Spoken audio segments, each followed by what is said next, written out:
Hi friends, இன்றைக்கி நம்ம கோதுமை ரவை உப்புமா எப்படி செய்கிறதுன்னு பார்க்க போகிறோம். கடாய் அடுப்பில் வச்சுட்டு ஆயில், கடுகு, உளுந்தம்பருப்பு சேர்த்து நல்ல ப்ரௌனிஸ் வந்த பிறகு கருவேப்பிலை சேர்த்துக்கலாம். நறுக்கி வச்சுருக்கிற வெங்காயம் சேர்த்து மிக்ஸ் பண்ணிடலாம். இப்போ பச்சை மிளகாய் சேர்த்துக்கலாம். நல்லா மிக்ஸ் பண்ணி விட்டுறலாம். இந்த டைமில் நம்ம தண்ணி சேர்க்க போகிறோம். தேவையான அளவு தண்ணீர் சேர்த்துட்டு சால்ட்டு சேர்த்துக்கலாம்.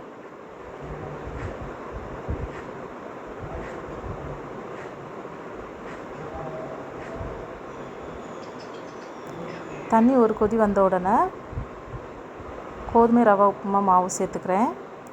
கிளறிட்டே இருக்கணும்.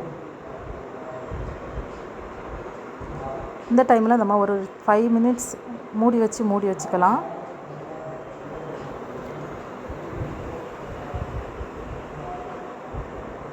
நல்லா வெந்துருச்சு.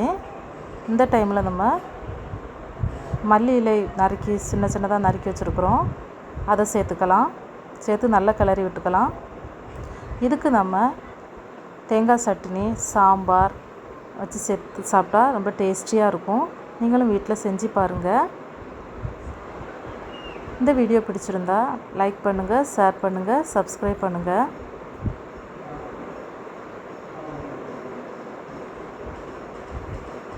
Thank you.